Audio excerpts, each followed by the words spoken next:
rep QB from Long Island. Hempstead niggas dug their way to the top, man. As a young gun, I was like, they can't stop me. Now I'm all grown, obviously they ain't stop me. Try my hand at drugs, that shit wasn't for me. Compared to these royalties, that shit is like chicken feed. Some chose ballin', music was my calling. As long as it sound gutter, you hear me all along. At most making a year, I get off one song, and that shit is not fair to you, but fuck.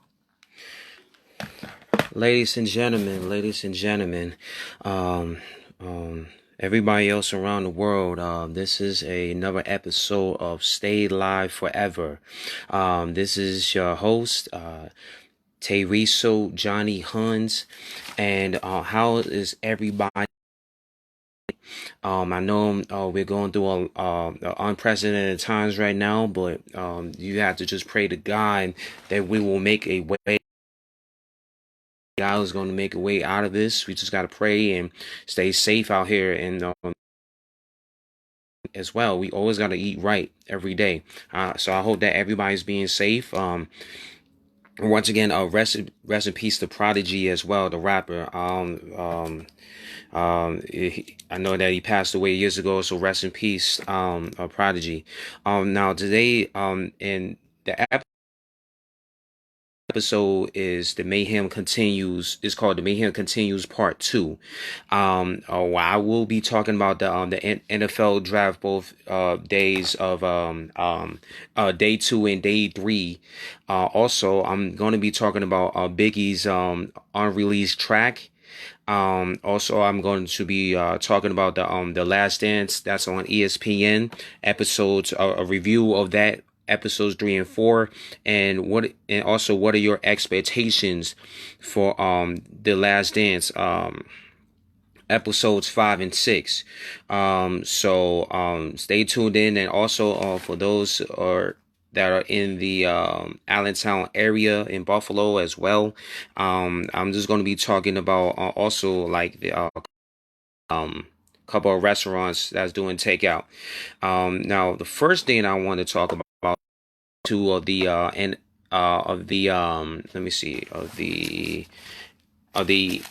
NFL draft. Now there was some notable picks that I noticed. It was they basically discussed rounds 2 and 3. Based on the interesting picks that was made during those rounds. Jonathan Taylor, he was a running back for Wisconsin and got drafted to the Indianapolis Colts, which was one of the steals of the draft as well. Jalen Hurts used to be the quarterback that used to play at Alabama, but then he transferred over to the starting job. He got drafted by the Philadelphia Eagles, which was, in my opinion, an intriguing pick. Due to the fact that, in my opinion, why that happens, because, they need a reliable quarterback that's going to be consistent. And Carson Wentz has been hurt due to the fact that has been kind of sort of like injury prone. So that made on the Philadelphia Eagles part. J.K. Dobbins, the running back that came from Ohio State Buckeyes, he got drafted by the Ravens. To me, he fits the Ravens style of football. He was the pick number 55 in round 2. It is an interesting pick as well. One of the most intriguing picks, because their style of attack in terms of the offense with Lamar Jackson, Mark Ingram, Hollywood, not mistaken, with that style of play, man, there's going to be, man, you already know Baltimore is coming. Baltimore is coming as well. Let me see here.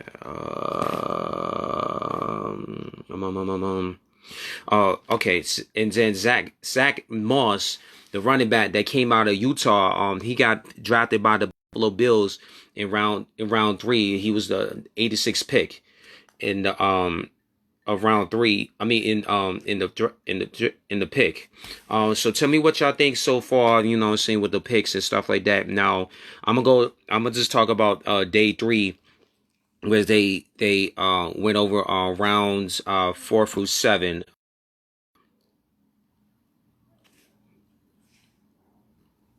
Sorry about that. I'm gonna just go through round 4 through 7. What were your interesting picks, y'all, as well, for rounds of 4 through 7? Um, Notice is that Nate Stanley, he was the quarterback for Iowa Hawkeyes, got drafted by Minnesota Vikings. Malcolm Perry, he's the quarterback for Navy. And he got drafted by Miami Dolphins, but they listed him as a wide receiver because of his running ability. It was great in college as a quarterback, as a dual threat quarterback. Jacob Easton, a quarterback for Washington. He used to play for before Washington. He used to play for Georgia. He got drafted by the Indianapolis Colts.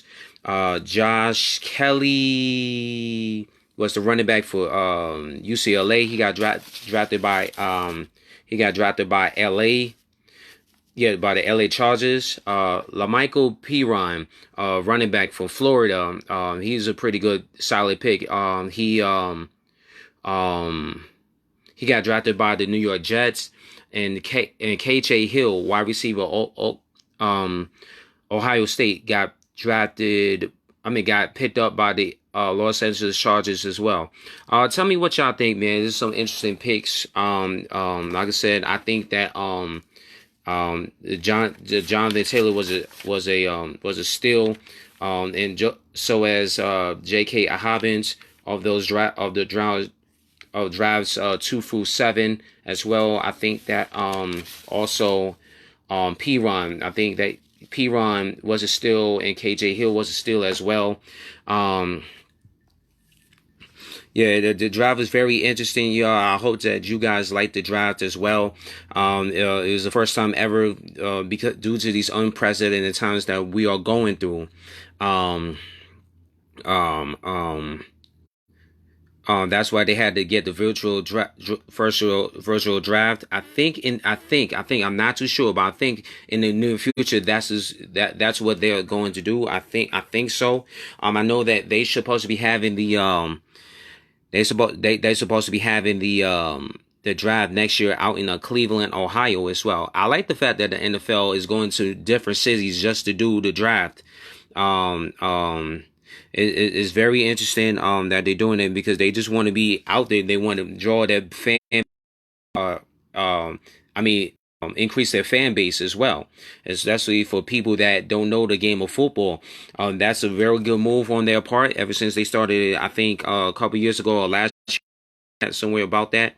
So it's very interesting for them to do that. And I like the fact that they're doing that. Due to that, so it's cool. It's really cool. And I just want to know who do you think within the and based on your entire draft, who do you guys think is going to make an immediate impact on their teams? I think that Chase Young is going to make a dynamic impact. No, that he was drafted by Washington Redskins. I think that he's going to make an immediate impact because, as sources say, he could be the next Nick Bosa. But I think that he brings it. I think that he brings it. His style of play, his aggressiveness.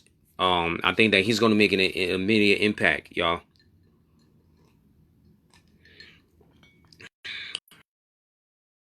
The third thing that I'm going to talk to you guys about, did anybody got a chance to listen to Biggie Smalls, aka the Notorious B.I.G. Unreleased single? If not, y'all need to go check it out. It's called Bastard Child, produced by Static Selector. That is fire. It's it's straight up fire. It's straight up fire, y'all. Yeah, I need to go listen to that. YouTube that joint and everything, man. Yeah, I need to go listen to that as well. I think it was not only that's a just classic traditional Biggie, man, but it was just straight fire, y'all, man. Y'all need to go listen to that, man. And I wouldn't be surprised if there was any more unreleased singles out. I would like to hear some of them as well. Man, just check it out. Just check it out. It's on fire, man. That joint was on fire. Now, the fourth thing I'm going to talk to you guys about, the thoughts on The Last Dance, episodes 3 and 4. What I got from it is that Phil Jackson and Dennis Rodman developing a deep relationship, a deep friendship through Native American artifacts, because I think Dennis Rodman noticed that Phil Jackson, he noticed some type of Native American artifact that he had, so Dennis Rodman could relate to Phil Jackson in terms of that, and you can see the chemistry. You could tell by the chemistry on the court, and that's what I got from there. The second thing about that is that Dennis Rodman's trip to Las Vegas, because he was feeling mentally fatigued, y'all. And I know that when I was watching it, man, that man is a wild boy, man. That man is a very wild boy. Dennis Rodman, man. He a wild dude, man. He like to live it up, man. When I tell you he like to live, just like Ja Rule, he like to live it up. When I tell you he like to live it up, he like to. You just living it up, man. You know what I'm saying, man? And then I know Mike had to go get him from Las Vegas, and Michael, even before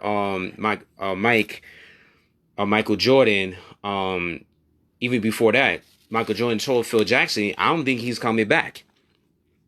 And so Mike had to go get him, and Carmen Electra was hiding off. She was hiding off in the corner of the hotel room.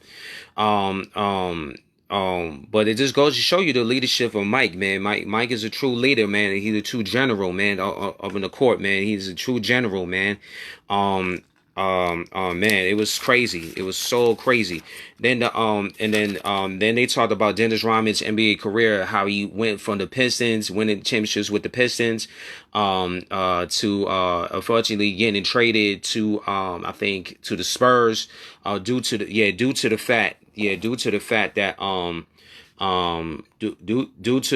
that you know, he had off the court issues and stuff like that, and then they talked about his childhood growing up. Man, he went through a lot of things, man. Went through a lot of things. It was such Dennis Rodman to me was like a controversial dude. And the way he studied tape, it was so amazing. He would study a tape to see how people would shoot the ball.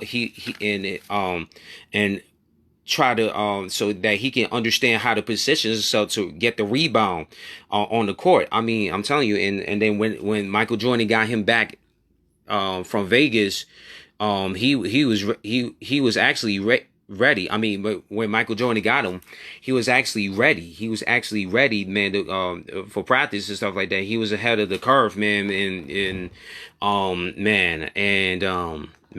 it was a very interesting segment. The Bulls and Pistons rivalry, man. That rivalry, man, was a very intense, man. When Jordan said that they kept collapsing on him, they was when I tell you, man, the Detroit Pistons, man, they were very physical. They're not just physical; they will beat you up. They were like a very, very physical team, y'all. Like, oh my goodness, y'all. Yeah, they were physical, but Mike found a way, man. I mean, they found a way, man. Once they implemented the triangle offense and Phil Jackson became the coach, man, and implemented the triangle offense. I forgot the guy's name. I think it's Tex something. Tex something. But like I said, it was a very interesting pick. It was very interesting, man. How they just swept the Pistons, man. And I just learned that also is that they had to, that was the lead the bound to get the greatness. That's how. That was one of the things they that the Bulls were able to overcome. That was the mountain that they had to climb. And trust me, it was a big, not no average mountain. It was just a rocky hill battle, man. Imagine you on a mountain climbing, dealing with snow, dealing with the elements of climbing that mountain. But once you get to the mountaintop, I'm telling you, man, they better things will come. Better things will come. You know what I'm saying? Once you climb that mountain, man, you can overcome anything. If you believe in you believe in yourself and you stay true to yourself, man, and trust and believe in your ability. Man, well, like I said, man, I'm looking forward. I'm also looking forward to matter of fact, and you know, in the way, and then they also talked about how the Pistons and Celtics would go at it too. They would go at it too. Man, it was just intense, and then I think they talked about, did they talk about that Gary Payton, how they went, how the Supersonics went to the finals. And I think no, matter of fact, no, they ain't talking about, I don't think they talking about that yet. But I know that when I was watching Gary Payton in the show called All the Smoke, featuring the host Matt Barnes and Steven Jackson, man. I know Gary Payton was talking about it. He was talking about it. Then I seen some other videos and stuff like that, man, online. And man, I'm telling you, man, and I'm looking forward. Like I said, I'm looking forward to the other episodes 5 and 6 of The Last Dance, y'all, which I want to go to next. I think they're going to talk not being now on the Dream Team, which will, you know, you guys, some of you guys, that the Dream Team was the '92 Olympic basketball team.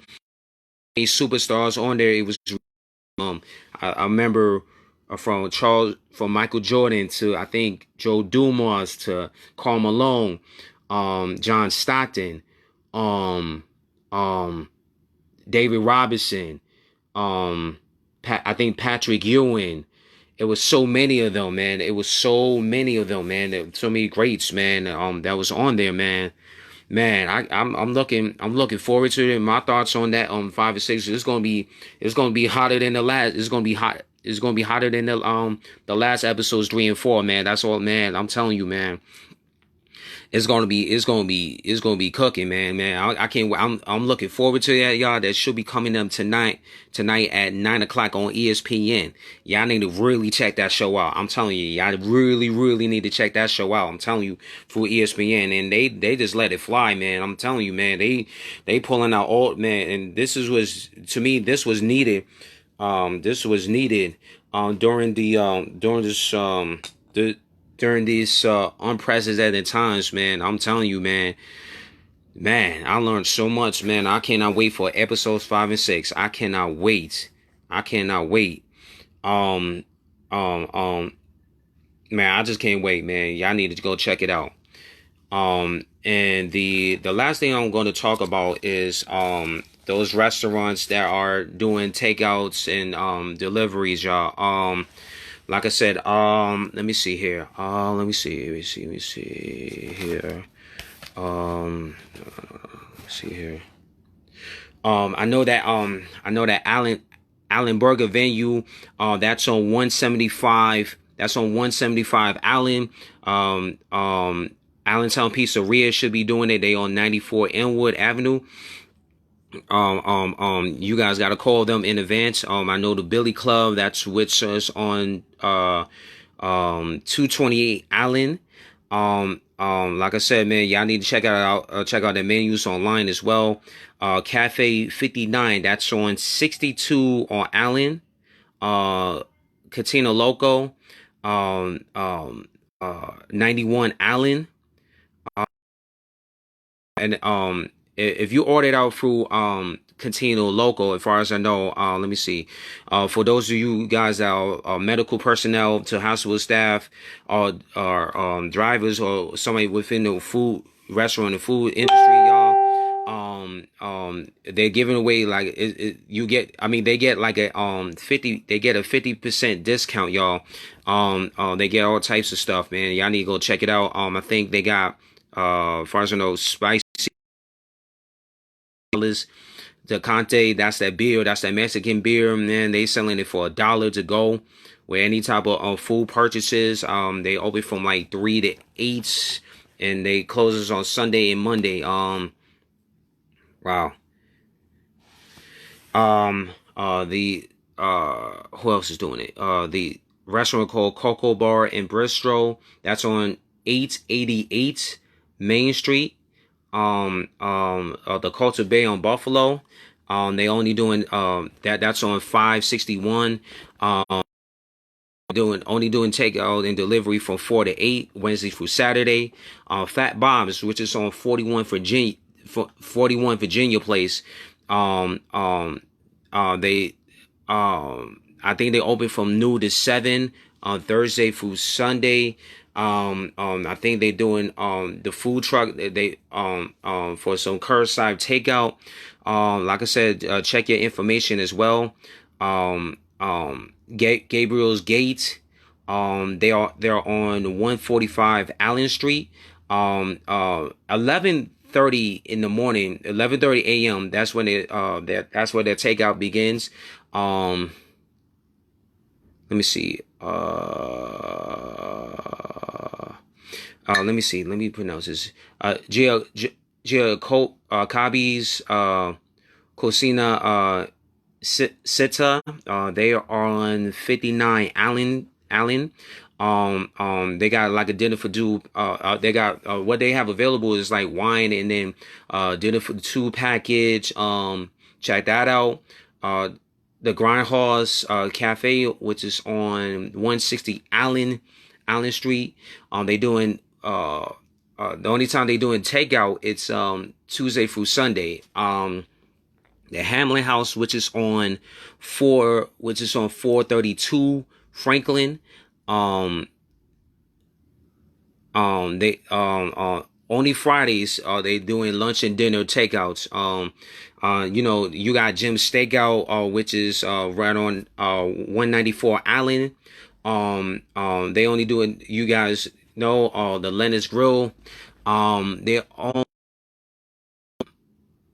on Tuesday through Saturday from 3 to 8. They're doing the Lennox Grill is doing food, beer, wine, and booze to go as well.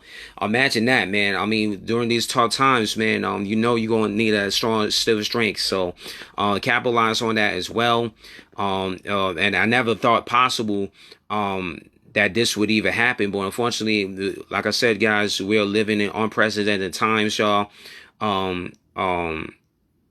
And that was also, I'm sure that was also like a restaurant's dream is to do that. Is to do beer and wine to go. Beer and wine to go. That and other booze to go, man. That, man, like I said, man, I would jump on that and see what they got. What else? The Melting Pot, which is on 244 Allen, from 11 a.m. to 8 p.m. They're open for takeout. Let me see here. Mothers, they're on 33 Virginia Place. Let me see. They only are available from, I think, 5 p.m. to midnight for takeout, including beer and wine. They're doing that, and they said that they have the full menu available. Teton Kitchen right on 153 Enwood. Guys, they serve in Thai and Japanese food as well. They obviously they doing takeout and delivery as well. And the Town's Restaurant, which is on 186 Allen. You got to call to place your order, and they only doing takeout from 8 a.m. to 8 p.m. y'all. So just check those restaurants out, and I'm sure for other restaurants, go online or just something like that, and within your local area or something like that. Let me see here. I forgot to mention that the Cafe 59, right? Um, um, um, they giving away like $13 bottles of wine, and including your beer as well. And they're open from like Monday through Friday from 11 a.m. to 9 p.m. as well. Um, like I said, I know to continue DoorDash as well, or Grubhub. Like I said, there for those who are in the medical field, let me see, to the food industry workers, and hospital staffers, you are getting 50% discount as well, as long as you guys show your ID as well.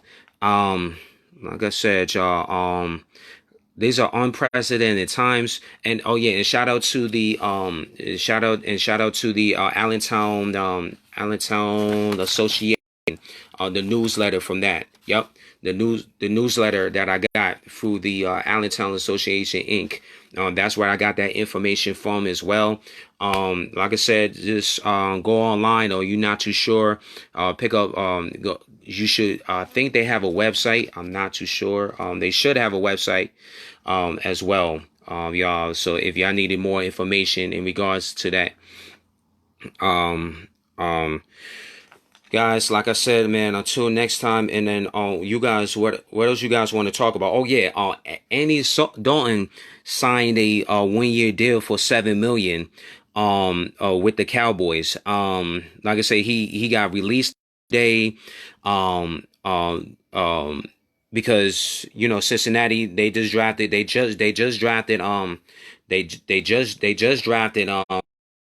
because of Joe Burrow. He was a number one overall pick from LSU, and before that, he used to live in Ohio. He used to go to Ohio State as well, and it was a perfect fit because that's where he's from.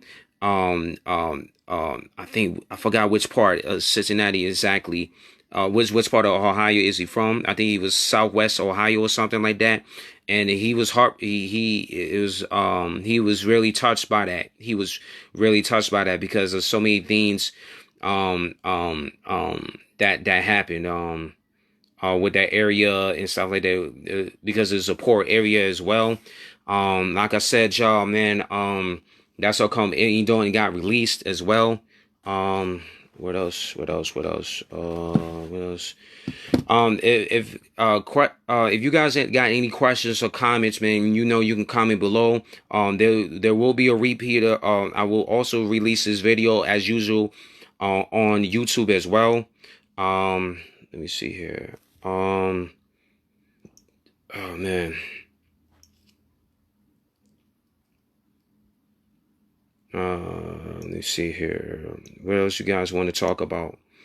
Like I said, you guys can comment below. Like I said,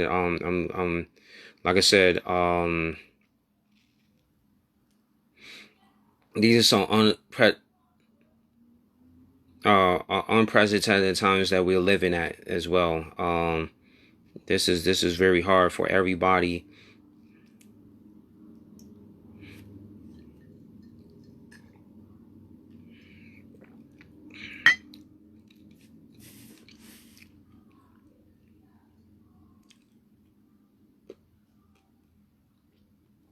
Oh man, like I said, man, this is some unprecedented times, y'all, that we're living in. But I hope that everybody is just being safe.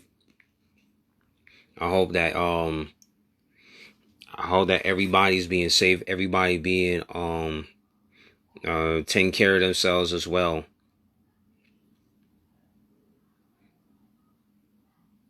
I'm telling you, man, it's just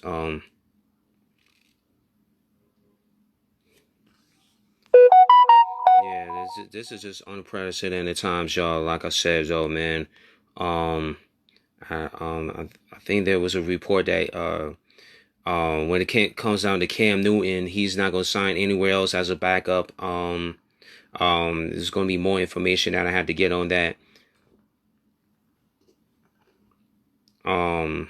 As well, y'all. But you know what? Until next. Oh yeah. I think they're doing some clinics out in at the at the library called Leroy Coles Library. That's right on Delavan. Right near East. I mean, no, right near. Yeah, on East Delavan, right near Bailey, right near Bailey, y'all. And for those of you guys that are that wanted to get tested, you can go over there. And I know there's many other spots that's within the Buffalo area. Just check your think that check out the city of buffalo.com or something like that as well. So you guys want to make sure that you're protected and whatnot. But until next time, y'all, like I said, this is another episode of Stay Live Forever, episode 5-2-20, y'all. Until the next time, y'all. Peace. Deuces.